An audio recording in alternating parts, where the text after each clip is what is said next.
دا د خزو خبره ده یو خزه تچاوي چې تبم واده شي هغه به خوري واده بشمه خو بلار مې ډېر کنجوس دی اسنه چې په پیسو مې چرته بوډاله ورلی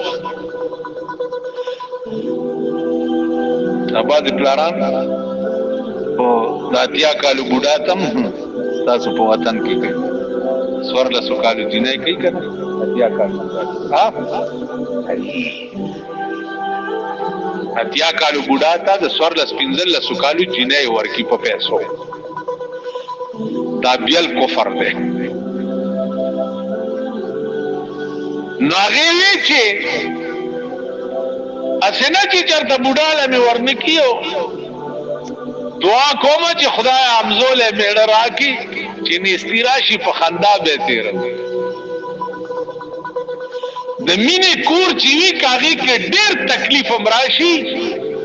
نو هغه تکلیف په خندا تیریږي ٹھیک شو او چې د مینې کور نه کراهت وین په کار وخت مړې شوی دا څه ده کنه دا کم کور چې د مینې نه خزه دي تروشا وا زوی دي تروشو رور دي تروشو ته تروشوي اور سړيري غرب هغه د نعمتونو ډک کور در باندې دوزخ او چې د مینې کوري هیڅ نه جنتی در باندې ٹھیک شو نو د سړی توپ ژوند الله دې ملک ته نه دی نصیب کړي بیګامي یوځای کې وی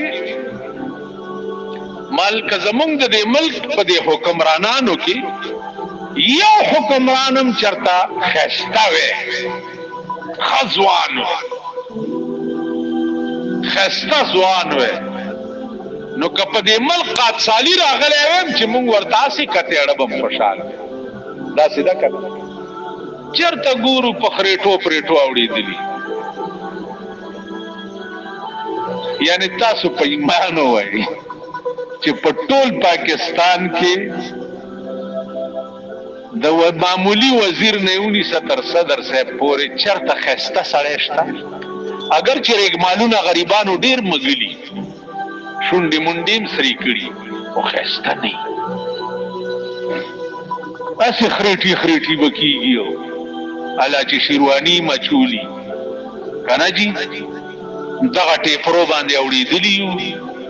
نه حکمران خدای خسته را کړی دی او نه ژوند خدای خسته را کړی بیا مې د دې دا جواب وکړ چې یوسف علی السلام چې د جیل نه راووتو نو بادشاہ ورته وی چې زه تا وزیر اعظم لګوم هغه ورته وی چې نه ما وزیر اعظم ما لګوا ما په خپل سلطنت کې د خوراک وزیر جوړ کا وزیر خوراک هغه وی ما خوب لیدلې دی چې ستا په دې ملک قات سالی را روانه ده نو چې قحط راشي نو زبا په دې خپل جمال باندې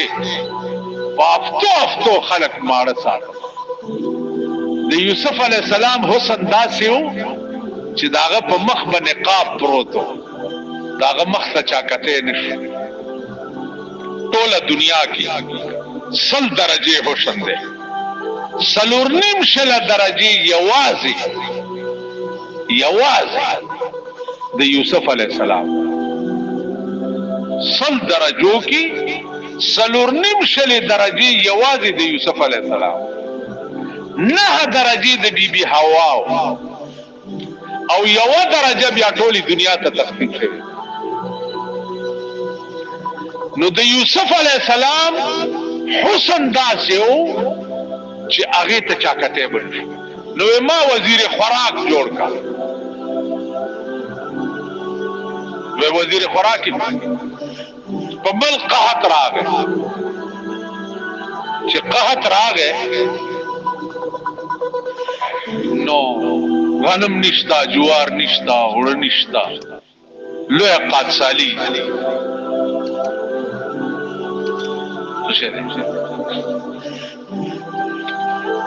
قحط راغی